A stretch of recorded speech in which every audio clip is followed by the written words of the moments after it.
因为小岛被责令整改，可不敢再随便找块地就开始盖。思来想去，地方不能太小，还要合法合规。就在我准备放弃的时候，大树提醒了我。那边的那块铁皮房不是已经用不上了吗？把它拆了吧。也对，这块地之前就审批过，为了方便工人休息才盖的铁皮房，现在空着也是空着，直接约了师傅来把铁皮房拆了。造孽！因为还阳着，也不太敢干活，跟师傅沟通好拆房方案，剩下的就全部交给师傅们了。房子也是找这2个师傅搭建的，所以他们拆起来特别顺手。拆完铁皮房，量了下距离，和我计划盖的别墅大小还是差点，只能把这棵紫薇挖走了，让工人把滴灌水管拆掉，扒开树根周边的围子，然后用挖机挖开土球。工人师傅阳了，那我就自己来吧。开挖机挖土我不行，但移树对我来说可太简单了。扒开土球，在机上绑带，这颗5万的紫薇就这么被我吊起来了。就是在移走的时候没注意，挂断了2根树枝，这下5万变1万了。这块地方比之前小岛的面积大很多，木屋别墅我计划建成这样，之后再围个院子。地方有了，准备，明天正式开工。终于画好图纸，可以来买木屋别墅的材料了。原本按照计划是用类似这样的30个木方搭建木屋别墅框架，结果算下来1根要800，不划算，太尴尬了。连老板都说不划算。和老板交流了半天，最后决定调整户型，只要用12根原木做立柱就行，既省成本又结实。买回来的原木需要自己做防腐，做防腐的第一步就是做碳化。不出意外的话，怕是要出意外了。刚开始碳化就翻车，低估了喷枪的火力，在同一个地方烧的时间太长了，原木直接烧成了木炭。有了第1根的经验，第2根就烧得格外小心，终于是有点别人视频里的效果了。还是经验不足，都烧到最后1根了，还给自己熏哭了。第1根原木烧的表层都成木炭了，只能用角磨机打磨掉来补救一下。碳化后的原木都要刷上木蜡油进行封层，没想到的是，之前刷桥剩下的木蜡油刷在碳化后的原木上，意外的好看。之前建木桥的时候没有用水平仪，桥墩忽高忽低的，这次盖木屋别墅可不敢再将就。刚拿回来的水平仪，光是学会怎么用，我就看了半个小时的说明书。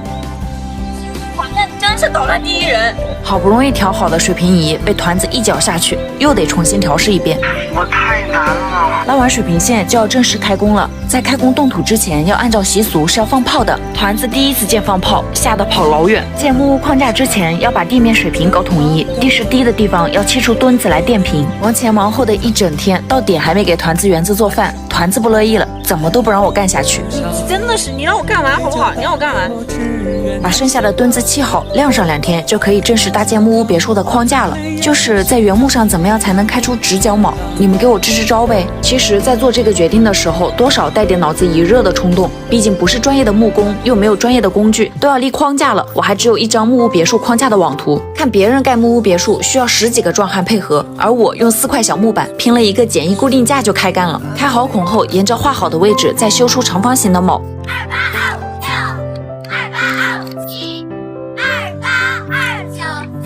总想着大力出奇迹，结果就砸自己手上了。疼是真的疼，但活还得继续啊。你知道我有多想回到老家和你吧？你们能告诉我为啥2狗子天天打架吗？锯出固定长度的横梁，再根据铆的大小画出榫头的位置。他们这一代人没有文化，但是很伟大。我想不起来那台黑白电视演的啥。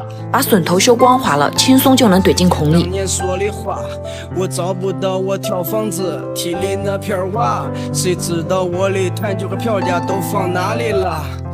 一个沙坑，一个秋千。一面墙的框架轻松就组装好了，可凭我一个人是咋也立不起来这么大的框架。琢磨半天，最后决定把装好的框架拆了，把柱子立起来连接。溜溜蹦蹦加戏台，再抓把黑甜甜。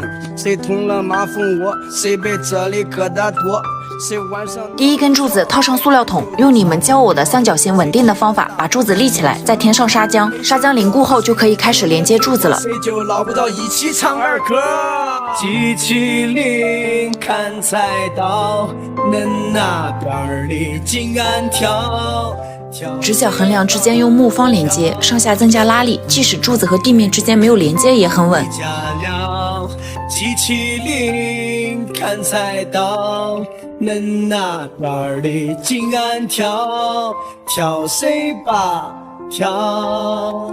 跳的那个人已经回家了。我想俺姐姐分给我的那块糖疙瘩，我很后悔当年为啥老是欺负她。现在我有了小外甥，还在欺负她。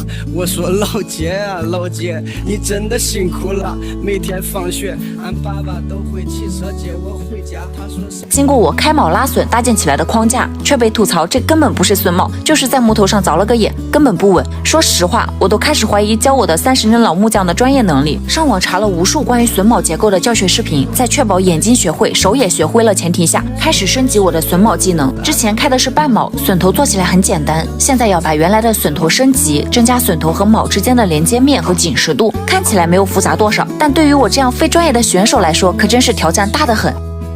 直接榫头学会了，就要开始开直角的榫头，同样是在原来榫头的基础上，中间位置开出凹槽。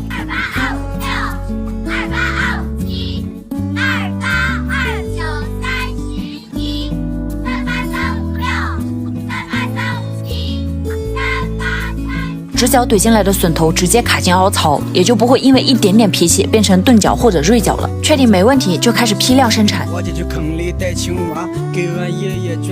盯着榫头想了好半天，脑子里飞速拼接，这种榫头太考验空间想象力了。就这样，我加班到了半夜。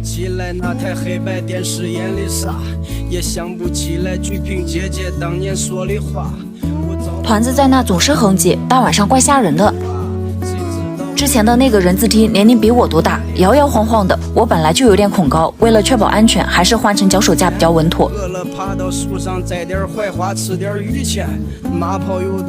换了榫头之后，连接的难度比之前大很多。谁捅了马蜂窝，谁被这里疙瘩多。谁晚上尿了床，白天就得少玩火。谁骑着大辆自行车，砸锅没接多。谁离作业就想说这框架看着多少有点斜，这要怎么调整才能正回来？返归会迟到，但永远不会缺席。连接到最后一根横梁了，因为计算失误，横梁比实际长10公分，也是被这个榫卯磨得没脾气了。机器灵看菜刀。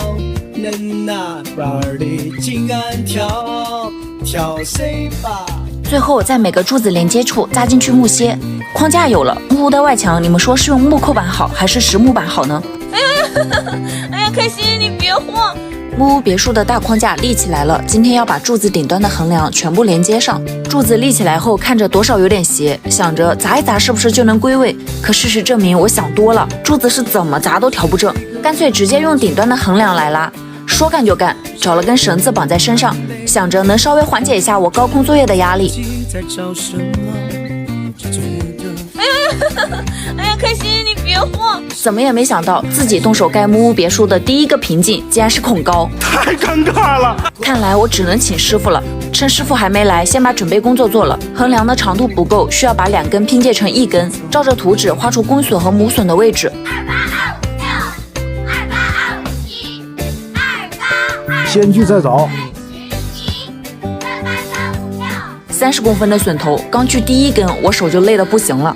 没人能帮我。再按照画好的位置开凿。想回到老家和你爸，再绕着那些光腚伙计去坑里逮青蛙，给俺爷爷卷袋烟，也听俺奶奶拉拉呱。他们这一代人没有文化，但是很伟大。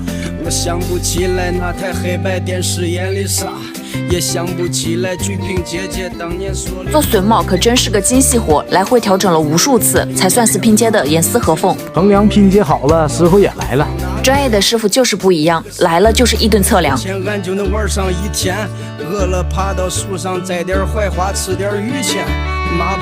那么高，师傅都走得如此轻松，真是羡慕。师傅量完后又是锯又是砸的，也就10来分钟，我根本调不直的柱子全部正过来了。哇，好帅呀！开始链接顶部横梁。谁骑着大辆自行车，砸锅没接多，谁离作业最多，谁就捞不到一起唱儿歌。机器灵看菜刀，恁那边里紧按跳，跳谁吧跳，跳的那个人已经回家了。机器这一周的劳动成果。我要挑战用中国古代的榫卯工艺亲手盖一座木屋别墅，送给自己做嫁妆。这事儿多少有点难度，花了大半个月的时间才把木屋别墅的主体搭好。就因为榫卯工艺实在太难太费时间了，所以今天我准备改进搭建工艺，缩短工期的前提要把房子做得更结实。今天要把室内的框架搭起来，拉线定好位置，用水平仪测出室内柱子的高度，再把它锯成需要的长度。开料这个事儿现在已经是熟能生巧了，画出开榫的位置，把要去掉的部分标记出来。人有这么的脆弱堕落，请你打开电视看看多少人为生命在努力。十字榫的凹槽开起来简单很多，凿掉大块木头，剩下边边角角用凿子平推修理一下就行。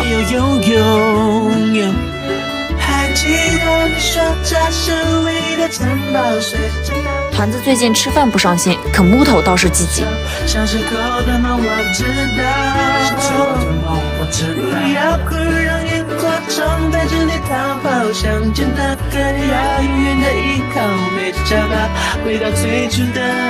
锤子砸手真的只有0次和无数次。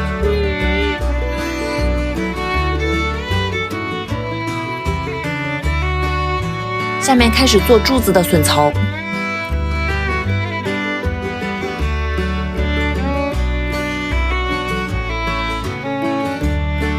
2层连接的位置开榫头。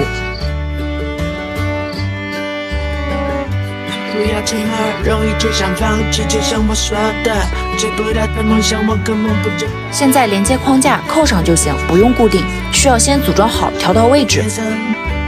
下一个工程就不是目的，让自己快乐快乐，这才叫做意义。多年的纸飞机，现在终于飞回我手里。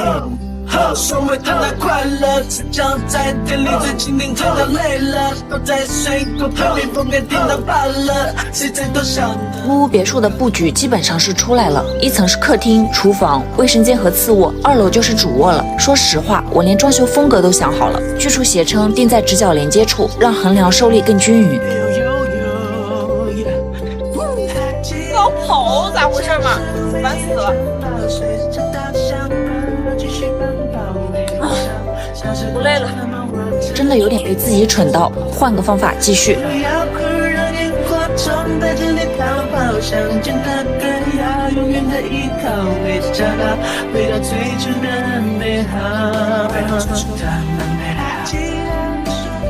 你一定想不到，我用几个废弃的塑料桶做好了木屋的地基。前2天把木屋框架立起来后，被好多网友吐槽，风大一点房子就吹散了。这房子一点都不晃，虽然它连地基都还没做，全靠柱子之间的拉力站着。杠杠的。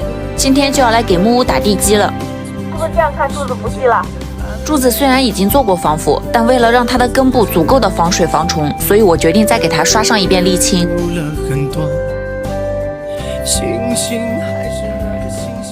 哎，不能舔啊，92有毒。团子这家伙啥都想尝尝。为了木屋的地基能达到抗震的级别，我又用12号的铁丝围着柱子缠了2圈，再浇上混凝土，水泥和柱子、铁丝就能成为一体了。好不容易到浇混凝土这一步了，可我却发现我做不出来倒混凝土的模子。哎，你俩跟他搬我了，好烦的很。团子和园子真的不是一丁点的调皮。哎，烦死了！这不好了。也是巧了，这个桶倒是给我解决了制模子的难题。先把桶锯开，给俺爷爷卷袋烟叶，听俺奶奶拉拉呱。再把锯好的桶套到柱子上，这大小和粗细刚好合适。再用订书机把塑料桶裁开的位置给钉上。桶和桶之间织了一个15公分高的模子，木板就卡在桶留好的位置里，拌砂浆就很轻松了，控制好比例就行。知道我的弹球和票价都放哪里了？一个沙坑，一个秋千，俺就能玩上一天。饿了爬到树上摘点槐花吃点雨前。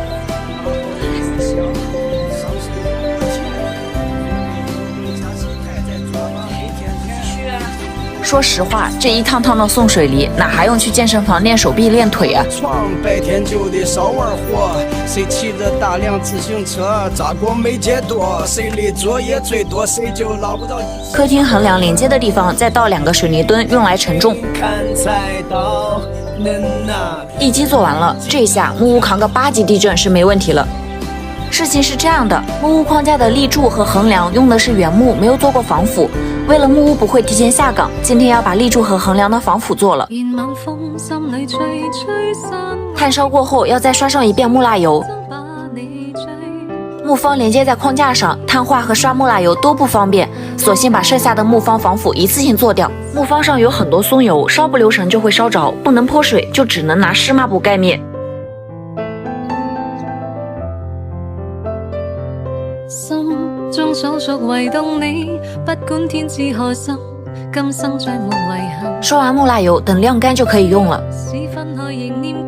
看国外的轻型木屋，船条都是用连接件连接的，上網一搜，價格高得離譜，光地面的連接件就要1000多，所以我打算自己做，找了幾根角鐵，在上面畫出尺寸。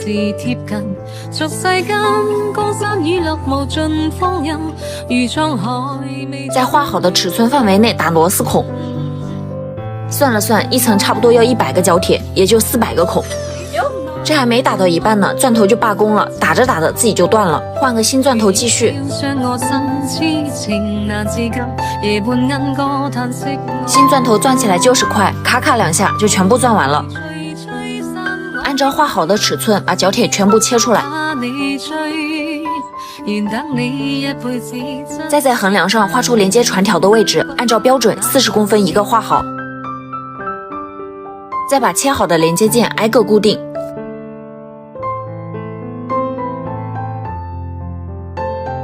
按照固定長度把船條全部鋸出來，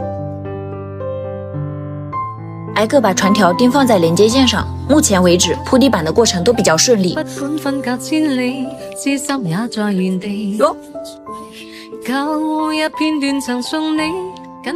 鋪第一塊地板就要切弧形，用鐵絲卡在柱子上環出弧形，再倒模到木板上。原本想着手推鋸就能搞定，結果鋸一半就卡住了，最後還是用手工鋸一點一點鋸下來的。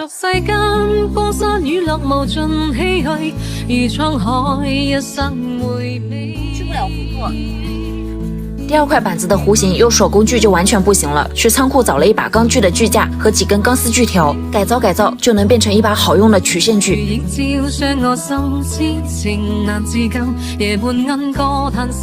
果然比手鋸拉來拉去好用太多了。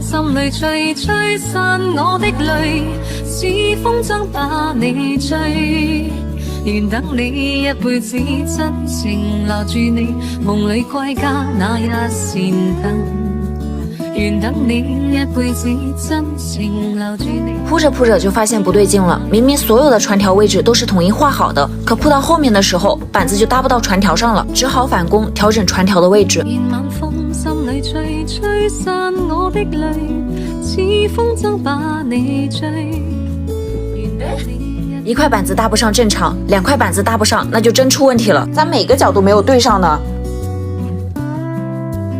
你說這房子也是正的，板也是正的，咋我就對不起他呢？你說出了怪了，有大神能跟我說一下不？是為啥？重新打水平，然後拉線找房子的直角。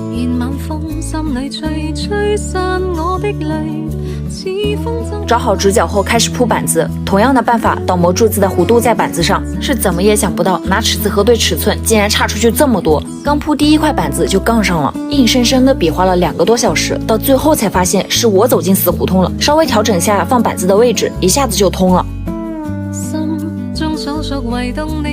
為了把地板鋪得嚴絲合縫，我又升級了工具，這鋸起來也太輕鬆了，3下52的功夫就鋸好了，卡的那叫一個完美。2塊板子接頭的地方一定要有船條的承托，這樣才能結實。調整好船條的位置，就可以把板子釘上了。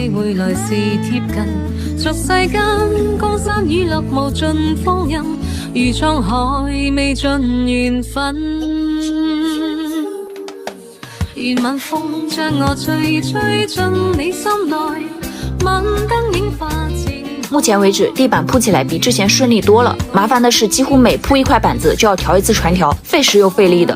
這都幹到半夜了，我才鋪好了2溜。願晚風心裏吹，吹散我的淚，似風箏把你追。有前一天的經驗，我發現也不一定非得揪着板子不斷的來調船條，其實踩板子反而更輕鬆。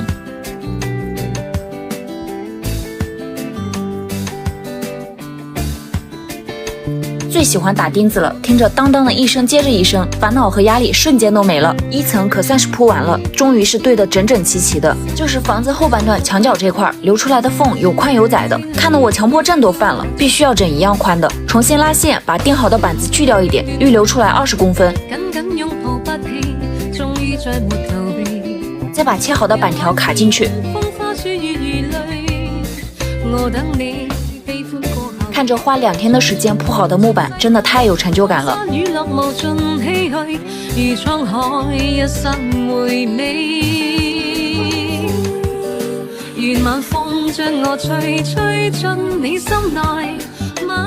2楼的木板还是用老办法来铺，把锯好的船条先卡上2根，再封木板，确定船条的位置。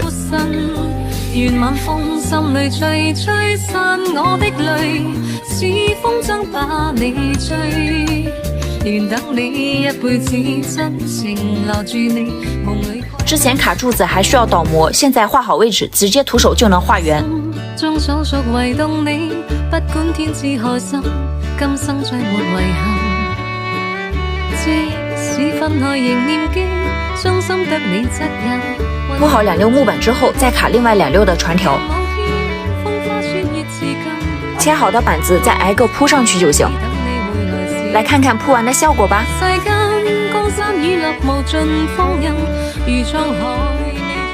我这房子没建好呢，你开始给我拆家。走走走，快走！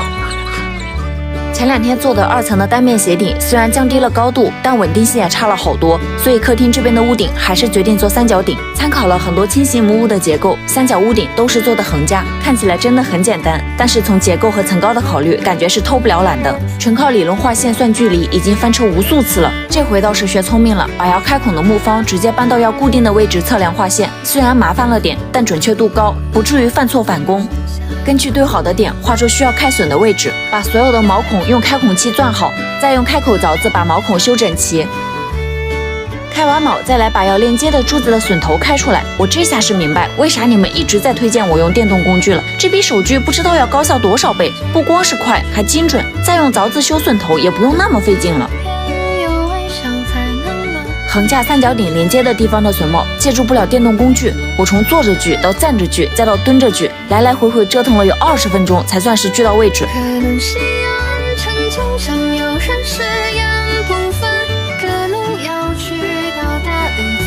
搭横架的材料都准备好了，现在地面上装一遍，避免搬上去之后装不上就尴尬了。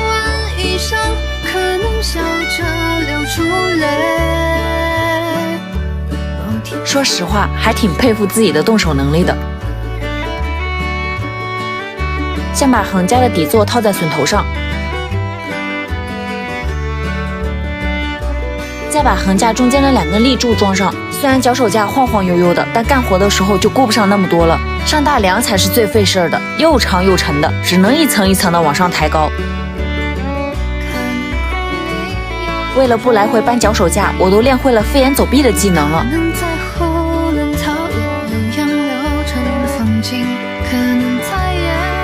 这边搭上之后再折回去，把另外一边装上。横架的斜梁是真的沉，卯足了劲也只能够一点一点的粗溜上来。刚把横架搭完就开始下雨，支撑都还没来得及固定。不过有三角顶的加持，木屋终于不再是没有灵魂的框架子了。木屋的屋顶框架还没有搭好，雨就下着没停过，搭屋顶的活也没有办法继续。之前铺地板的时候，下水管道就没有铺，索性今天有时间就先给铺了。这块的地板都没有固定，给他们都掀开。马桶的下水道口离墙预留40公分，这还不能直接铺管道，地面太高了，影响走水，需要把地面先砸出一条凹槽放管子。本来是打算拿电锯直接锯开的，可事实证明我想多了，也不能说是完全没反应吧，电锯都锯冒烟了，地梁还是纹丝不动呢，只能说自己浇筑的混凝土，含着泪也要给它凿开呀。就剩最后一丢丢了，索性直接用锤子砸开，地梁里埋的铁丝也要剪断。我又一次高估了自己的实力，任凭我咋使力，铁丝就是不断。我直接换的切割机，2分钟搞定。然后开始砸地面凹槽，我用的大锤子，就是有时候吧，大力未必能出奇迹，但一定会出失误，砸横梁上了，这把我心疼的。看样子和地面硬刚是行不通了，我得换个方式，先把水泥地下面的地基掏空，然后再用锤子精准暴击，这效果立竿见影啊！就这样一鼓作气，掏一节砸一节，一直砸到头，我都佩服我自己的体力，除了手酸都不带喘的。我信你个鬼！可看到团子这一身泥，我是真的气得话都说不出了，就没见过谁家狗子这么爱淋雨的。洗手台这块按照预留的尺寸画出管子的位置，再用开孔器从中间钻个孔，方便曲线锯的刀片放进去。之前在小岛上铺下水管道的时候，就有朋友说75的管子接马桶太细了，容易堵。这回我给换成110的了，这下不能堵了吧？生活用水和马桶就不共用一条下水道了，下水道装不好是最容易反臭的。为了防止反臭，我还特意上网学了安装教程。原来只要在每一个下水口装一个存水弯就行。我就搞不懂了，家里这些个毛孩子怎么个个都爱打架？多吉，开心，你俩松开。每接一段加一个弯头，我都要比照一下，就怕接错。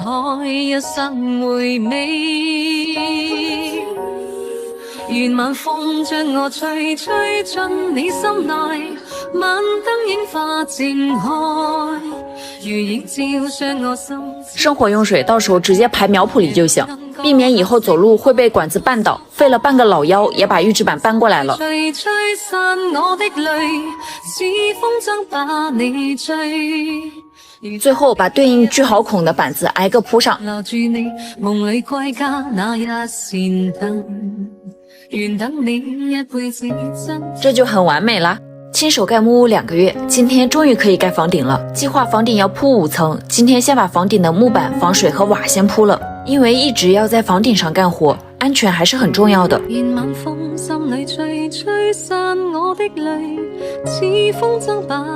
房頂的穿條已經按照板子的尺寸提前定好了，房子檐口預留了35公分，為了後期下雨，牆壁能少受雨水，這會兒鋪的木板就必須鋪一塊固定一塊了。板子是一塊一塊從下往上鋪的，鋪到第3塊的時候就有點夠不着了，就只能爬房頂了。一開始板子是用氣釘固定的，但考慮到後面結實的問題，最後還是換成了自攻螺絲來固定。鋪房頂的木板雖然和鋪地面用的是同一個方法，但鋪房頂明顯比鋪地面要慢很多。運板子就跟接力似的，從1層傳到2層，2層再到房頂，再從房頂的邊邊一點一點的挪到鋪設的位置。板子鋪好之後，上面要再鋪一層隔熱防水的油毡。為了方便在屋頂施工，買的這個油毡是帶背膠自粘的，然後按照房頂的尺寸把油毡裁成一條一條的。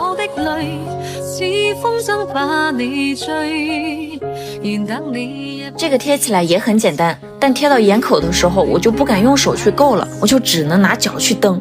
我真的是被這個撕的我沒脾氣了，我。油毡背膠的膜被粘住了，一撕就斷。這一卷剛開頭，我光撕膜就撕了半個小時。房頂接頭的地方鋪油毡一定要搭頭鋪，這樣的話才能真正的防水。為了讓油毡粘得更牢，我又用釘槍加固了一遍。防水是鋪好了，可油毡上面的隔熱膜實在是太滑，根本沒辦法上去蓋瓦，只好請了專業的師傅來幹。看我呀的。看我呀，這還不結實，這相當結實嘞。師傅說上木屋的屋頂還是有點害怕的，應該弄個鋼管架子。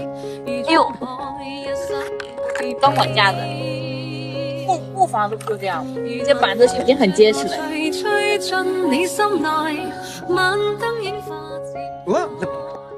到邊上了吧？是的。你看前腳說習慣了，後腳就忘了。師傅說是第一次鋪這種瓦，剛開始的時候也不是很順手。屋顶的瓦也是从下往上铺的，一层压着一层。一辈子真情留住你，梦里归家那一扇灯，愿等你一辈子。这是没盖房顶前的样子，这是盖完房顶后的样子。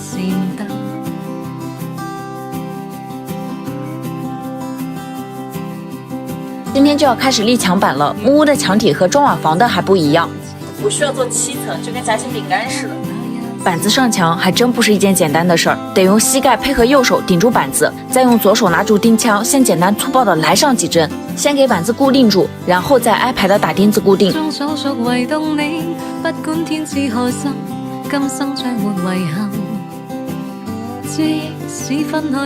我是越铺越感觉不对，然后铺完一圈了，我才发现问题在哪儿。柱子粗细不一，铺出来的墙面都是曲面的。抓紧找了外援来开紧急会议，听完我一通描述之后，外援团刚还面带着微笑呢，这会儿又开始愁眉紧锁起来了。不过还好，经过一系列的讨论之后，很快就有了解决方案。木屋的立柱粗细不一，不能直接上板子，不然就跟我之前铺的一样，成曲面的了。只能先弹线，确定墙面直面的位置，这可比想象中费劲太多了。然后再钉上方料，让木板在地面上有个生根的地方。今天我的工作就是拉尺弹线，当个小工。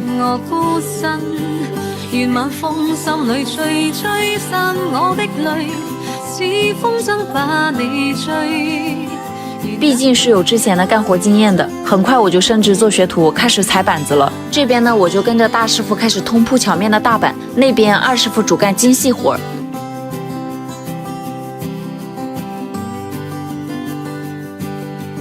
铺外墙之前需要先把水电预埋了，这升级版的电路我可是整不了了。但不得不说，二师傅可真是个保障师傅，除了木工活干得好，铺水电也轻松拿捏。电一共分为6路，冰箱1路，热水器1路，空调1路，灯1路，插座1路，厨房插座1路。按照我理想的装修计划，师傅很快就画好了开关和插座的位置。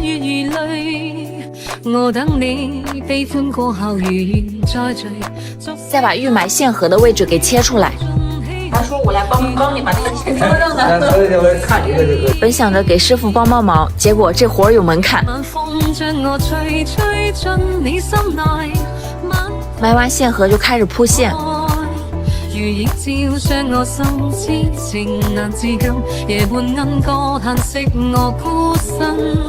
愿晚风心里吹吹散我的泪，是风筝把你追。这是没立墙体之前的样子，这是钉完内墙打底板之后的样子。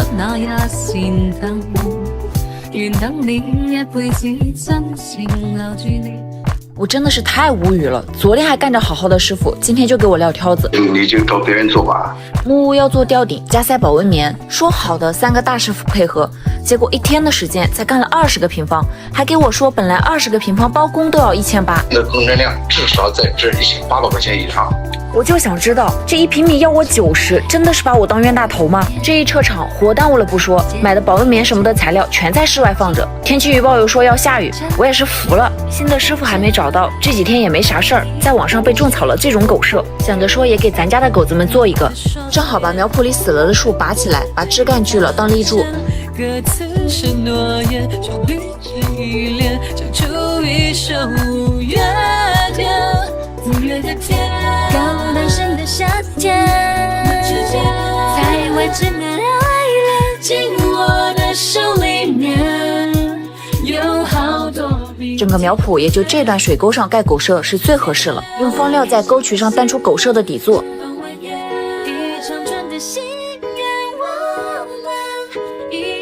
再沿着底座把狗舍的柱子立上，再用木料把整个狗舍的框架搭出来。原计划地面是直接铺木板的，但考虑木板后期是真的不好打理，所以还是决定在上面再铺一层混凝土。一来是结实，二来即使是真的被这俩家伙造得不成样子，也可以随便水洗。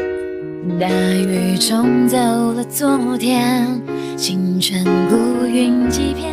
铺完混凝土之后，又在上面贴了一层瓷砖，瓷砖用木头敲碎，为了让瓷砖凝固的更加结实，熬夜加班又刮了一层水泥浆，把所有的瓷砖缝隙全部密实。过程虽然干得有点粗糙，但出来的那种破碎感的美和这狗舍肯定会很搭。狗舍一共分3个区域，狗屋、凉亭和小院。狗屋的墙体全部上保温板，夏天不热，冬天不冷。狗屋的屋顶和凉亭是连在一起的，用木料打上撑子之后再铺上保温棉，压上一层木板之后再盖瓦，这样狗子就不至于夏天热得到处乱窜了。里面再铺上尾帘装饰一下，颜值立马上来了。最后用竹子给狗舍围个栅栏。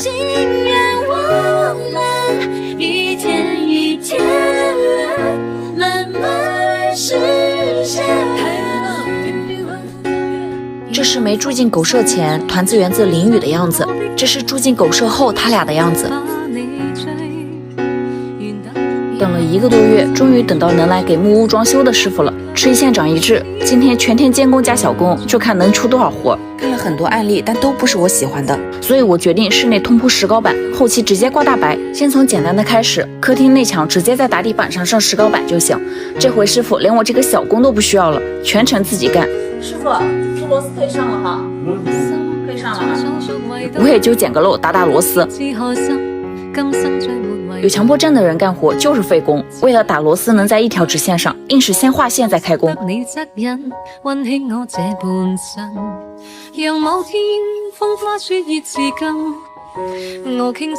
之前1楼的房间墙体做的龙骨有点斜，师傅又花时间用水平仪重新调平了一次，就是后期这个房间的门可能会自开自关，现在也没有办法补救了。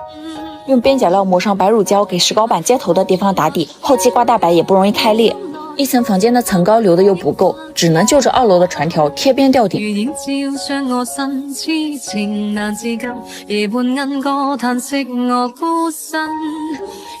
厨房和卫生间要贴瓷砖，就又铺了1层水泥板。铺完室内就又开始马不停蹄的整窗套和门套，因为墙体足足有25厘米厚，防腐木板又买不到合适的尺寸，只能靠木工师傅拼接了。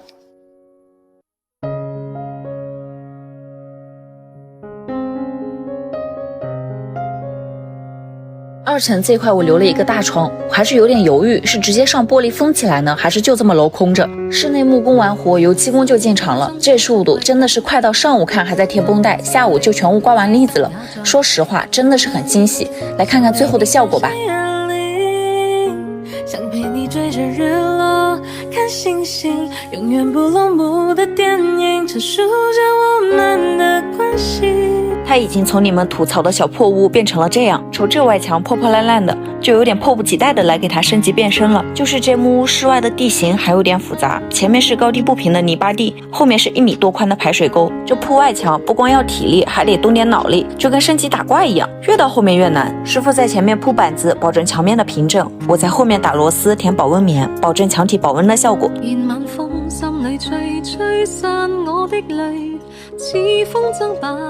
俩人配合着干活，分工明确，不累还快，很快1面墙就搞定了。后面的排水沟只能用木料和木板平铺在上面，然后再搭脚手架。还是按照之前的配合，师傅铺墙板，我在后面塞保温棉。到爬脚手架的时候，师傅很贴心的只让我在下面递材料，连保温棉他都一并帮我填了。这是铺完外墙打底板的样子。铺完外墙打底板之后，需要再铺1层防水布，然后再上外墙的防腐木板。铺完防水布，我想先把外墙的颜色调了。外墙我是想刷成这样的灰白色，调色真的是一个漫长的过程，滴完色浆就要不停的搅拌，然后刷在木板上试色，来来回回，终于是调到了自己想要的颜色。原本以为可以很顺利的开始铺外墙板了，可我却在切木板的时候被倒掉的电锯切到了腿，自己铺外墙板的进程被迫终止。在医院住了半个多月，等我回来的时候，师傅给了我一个超大的惊喜，不仅帮我把外墙板全铺了，连外墙的木蜡油都帮我刷好了。一起来看一下效果吧。夕阳之下远山的风景，无言的水滴，花4万，耗时6个月，自己动手搭建了一栋80平的木屋。在网上看到一款很喜欢的入户门，就是这价格也太贵了，所以我决定用这个旧的大门来改造一个法式双开门。这原本是老家房子的大门，有60多年了，除了门环和铁片锈了以外，门一点都没坏。先来把这些铁片拆了，虽然都生锈了，但能看得出来之前老手艺人的工艺是真的好。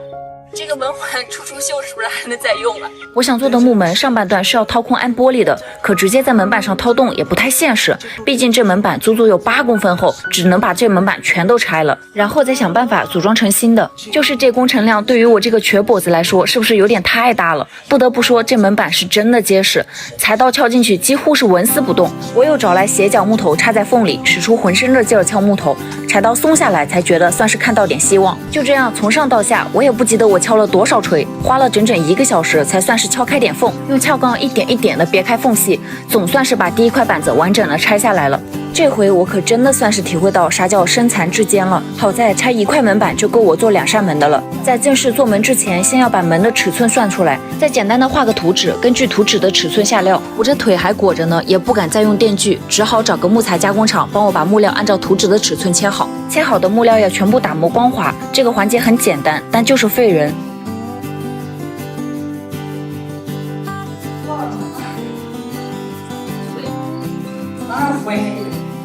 再把打磨好的木板组装起来，木材厂老板帮我开的是轻榫卯结构，对我来说已经是很简单了。其实真正考验我的是这不断的蹲起，感觉我都可以轻松的叶问蹲了。门框组装好之后，得提前把锁孔开了。得先研究好锁孔的位置，然后再动手开锁孔。先对照锁体，画出要开孔的位置。这锁孔得开得格外仔细，小孔用钻头，大孔用开孔器，然后再用曲线锯来修个边。好在之前的手艺没丢，锁体放进去卡得刚刚好。原来的旧大门木料多少有点开裂了，先用腻子膏补一补，能看得出原来的大门被保存得很好，开裂的缝隙都很小。等腻子干一干再打磨一遍，然后就可以装玻璃了。先固定好一边的装饰木条，木条很薄，得斜着打钉才不会开裂。固定好之后，再打上一圈玻璃胶，再放上玻璃，玻璃的尺寸裁得刚刚好，卡得严丝合缝的。再打上玻璃胶，固定另外一边的装饰木条，法式木门的 1.0 版本算是完成了。安装门又是一项体力活，尤其是我还提前把玻璃装上了。安装的时候，我想都没想就把荷叶的全部螺丝给上了，感觉做门也没有很难。结果装完就打脸了，门关不上，我算漏了荷叶的厚度，就差那5毫米，不得不把门卸下来，重新画了尺寸，然后一点一点的磨到位置。还好就一点小的误差，这次装上就很完美了。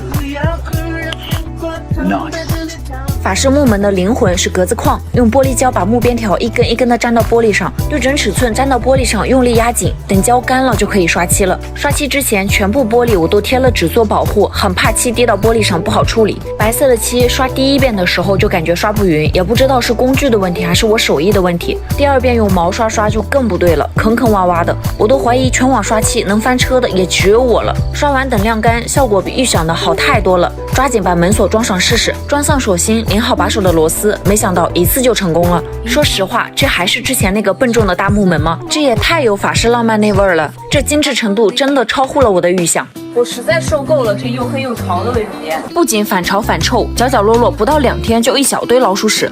这里机太老了，你看这接口漏水的都能直接洗澡了。这一次卫生间我要彻底大改，杜绝掉所有虫子和老鼠的入侵。改造之前要把里面的东西都搬出去。宁静的夏天，天空中繁星点点，心里真没想到改造还没开始就给我来了个惊喜。处理完老鼠，继续清空卫生间。可以假装看不见，也可以偷偷的想。这个铡刀就这样裸露在外面实在是太危险了，还有这电线满屋子乱窜，都分不清哪根是好哪根是坏的了。打算用我初中学的那点物理知识把电线重新接一遍。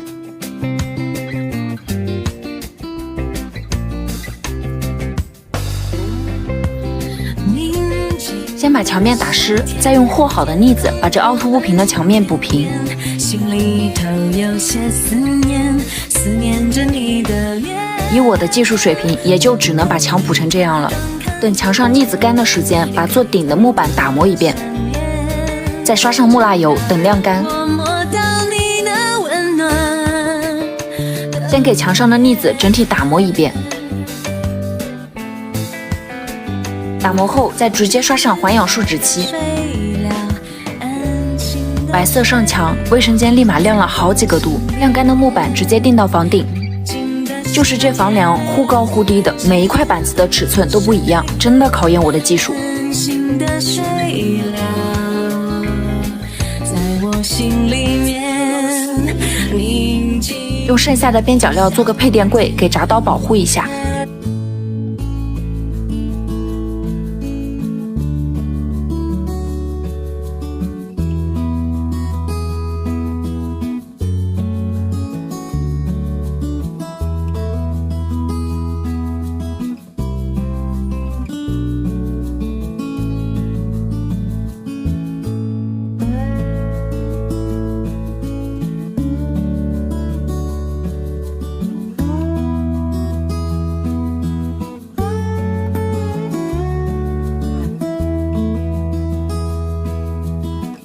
花了5天的时间，把原来那个又黑又潮的卫生间改成了这样。下一步地面我打算做成灰色，这种冷色系的搭配干净又舒服。就是这个窗户实在太不协调了，你们有什么好的改造建议吗？卫生间的地面可真是让我绞尽脑汁，凹凸不平的，还反潮长青苔。找了好多人问，才知道有种流动的水泥可以铺，不仅可以自动找平，还防潮。毫不犹豫的买了。水泥和水的比例大概是1比1.2的样子，差不多能流动就行。和好的水泥直接倒在地面上，看着它自己就能流淌成平面，还挺神奇的。就是墙角的地方实在太高了，只能用铲子一点一点的推过去，最后再用滚筒滚刷一遍进行消泡。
你看这屋顶拼凑都不说，还到处漏雨。还有这些东西都只能放在台面上，一点储物空间都没有。忍了1年了，这一次我要彻底把它改成这样。说干就干，我今天就要把这个罩先拆了。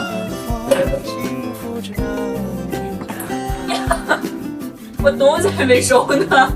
我这抡起大锤就砸的决心，就能看出来我实在忍无可忍了。那我们就撸起袖子干起来。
这造呀，从上到下都是篱笆砌的，你说这是不是以前的师傅他糊弄我们呢？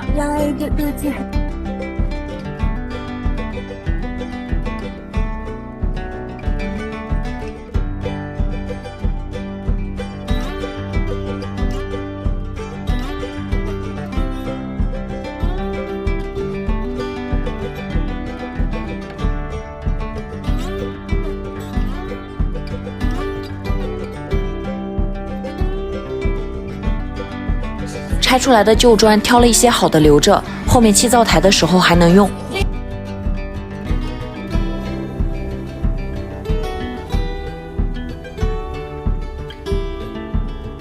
现在看起来终于不拥挤了，量好尺寸就可以画图纸开工了。厨房可以改成什么样，你们也可以多给我些建议。熬了一宿了，我终于把图纸画出来了，你们看。拿着图纸找到卖材料的老板，他说建成这样需要1000块砖、1吨水泥、3吨黄沙。听到如此专业的建议，还免费送货上门，毫不犹豫就下单了。其实我的空间想象力一般，挺怕直接按照图纸施工会翻车，先拿砖摆出来看下效果。这是土灶，这是面包炉，这是灶台，这边是洗菜区和切配区。没错，可以按照图纸施工。那就撸起袖子干活。想着没吃过猪肉，还没看过猪跑吗？翻遍了全网的教学视频，然后开始动手砌了土灶的第一块砖。工具虽然很齐全，但无奈我真的不会用，最后就只能利刀和砌刀一起上阵。每一块砖放上去之后，我都要花几倍的时间来调整，确保每一层的每一块砖尽量是对齐的。真的是边砌就边祈祷，只要不塌，怎么都好。虽说是看了教学才上阵的，结果还是翻车了。砌灶肚的砖摆的方式不对，我还是在填完所有的缝隙之后才发现的。烟道没拿起，就只能把砌好的砖全部拆下来重新摆，再用砂浆密实一遍。烟道没办法，就只能留在墙外了。炉篦子的钢筋是之前旧灶拆下来的，想着能省一分是一分，就直接2次利用了。砌完倒数第3层的砖，才想起来灶肚是需要糊泥巴的。这个时候用手是最快也是最方便的。泥巴可真是砌土灶最好的材料，哪里有缝堵哪里，怎么都不怕跑烟。之前扔旧锅的时候，你们都说旧的比新的好使，这次就继续用旧的，不换新的了。花了3天的时间，土灶终于砌好了。这灶的外面是保持原色，还是贴瓷砖好呢？翻遍了所有面包炉的图片，没想到真的只有拱形。可是，在土灶旁边放一个大拱形，是真的不好看。你们说我到底应该怎么解决这个问题？到底应该怎么设计，它才能解决这个美观问题呢？算了，不纠结了，就按照我想的方法来做。为了保温，最底层就开始铺泥巴，往上砌3层砖之后，用砂浆密实，铺上沙子，然后再铺上工人喝完的啤酒瓶，铺上沙子和砂浆，这样底座就完成了。说实话，越往后盖这面包炉的形状，我越虚，真的很怕它会塌。你们小时候玩过泥巴吗？我现在谈这个泥巴，让我想到了小时候在过家家，就是拿泥巴当面包。你们有过这样的经历吗？这刚糊完泥巴，我就着急往里倒沙子封顶，想都没想就把窑里的沙子往外掏，结果费了半天力气，塌了。返工吧，返工吧。不知道从哪儿跑来一只小野猫，你看这叫的，分明就是在嘲笑我。尽管很不想返工，但实在没办法，只好把前面的步骤全部重来一遍。我把泥巴加厚了，这回应该不会再塌了吧？这次就真的不敢再着急了，糊完泥巴铺砂浆。砖匠师傅都想不到，我这一副手套能抵他好几个瓦刀。等砂浆彻底干透了，我才开始填沙子铺顶。这边整个灶台总算是完工大半，接下来贴瓷砖的活我就不逞能了，预约了个专业的师傅上门贴砖，结果让我整整等了3天。不过看师傅这丝毫不差的量着尺寸，我心想妥了，不管是切弧形还是直线，师傅那是手起刀落，也就半天的时间，瓷砖就全部贴好了。整个灶台的外墙再抛光一遍就可以美缝了。小野猫来了，似乎就不想走了，索性就叫它汉堡，留下养着。好看吗，汉堡？好看呀。给面包炉再配上新做的窑门，厨房改造的2大工程总算是完工了。那么，请问我建的面包炉到底是拱形的还是长方形的呢？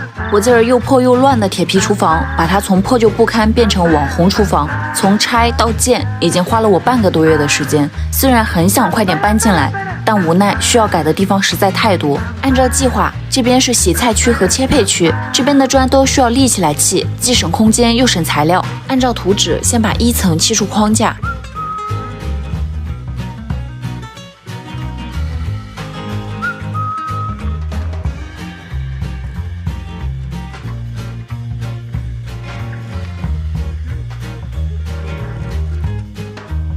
听老建筑工说，抹灰的砂浆里要加石灰和白糖，这样可以防潮，还可以省了做防水的工序。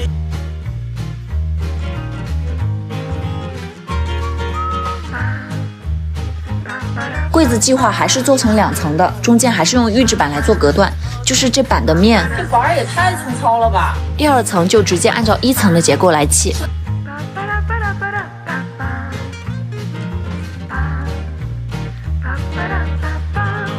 砌好后就直接开始抹灰，抹完灰是刷漆还是贴瓷砖，这个真的还没有想好。水槽的位置是提前预留出来的，放上去试试，这尺寸留得刚刚好。上一次贴瓷砖请的师傅半天就收了我500块，这次我打算自己贴，轻轻松松省下500块。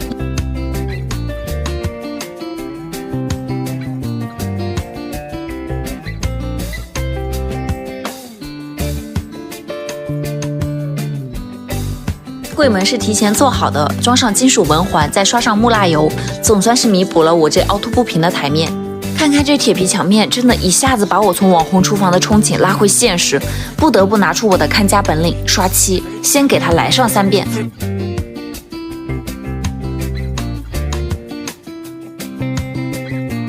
真的是费了我的老腰才换来的效果。本来计划把这个窗户换成木质的，但无奈技术有限，现在只能用漆先给它改个色。整整25天，厨房总算是被我从又破又乱改成了理想的样子，真的是被自己的动手能力折服了。现在不仅能煎炸蒸煮，还能烤，关键颜值还在线。这效果谁能想到我这是破烂铁皮房改的？就是这门儿到底要做成啥样才能不拉低这整体颜值呢？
小家伙，颜色不是你选的吗？啊，你听我说丑了。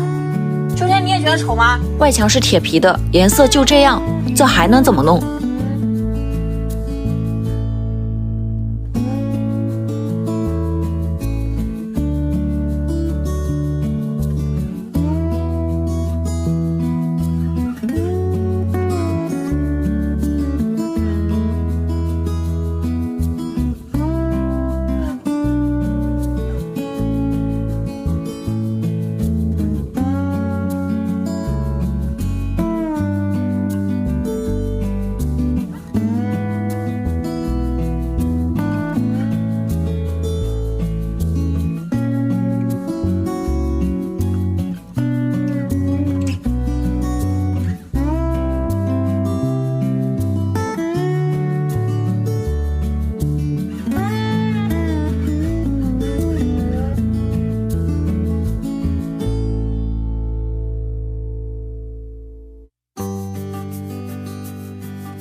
晾晒后的小岛表面裂了好大的缝，缺口的位置随时都可能会滑坡，面上的土疙瘩都是大块大块的。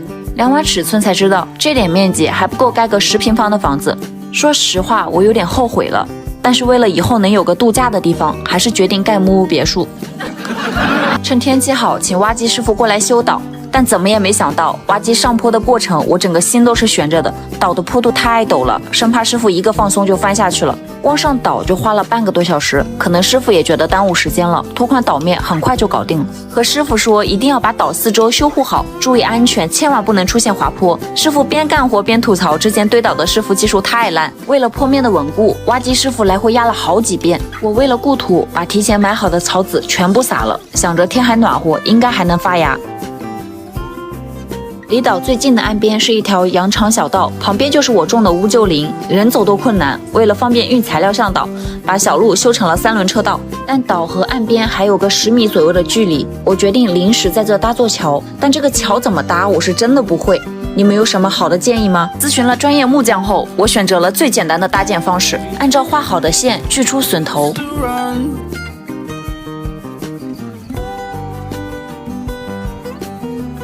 沿着画线的位置用电钻钻上一圈，然后开始凿铆。开铆比我想象中难多了，第一个孔我凿了1个小时都还没凿透，团子都看不下去了，跑来劝我放弃。我知道，我会努力的。被团子刺激之后，咱就是跟人工开铆机一样，开好所有的铆之后就开始组装，榫头刷上白乳胶，对准铆就跟拼积木一样拼就行，塞上木销，桥墩的框架就很结实了。想到后面桥墩要长期泡在水里，又给桥墩厚厚的刷上了一层木蜡油。等木蜡油干透，准备搬到搭桥的位置。属实没想到一个桥墩能这么重，短短500米，我换了 N 个扛的姿势。我太难了。测算好距离，开始挖坑，挨个把桥墩框架立起来，暂时塞上砖块辅助桥墩稳住。Nice。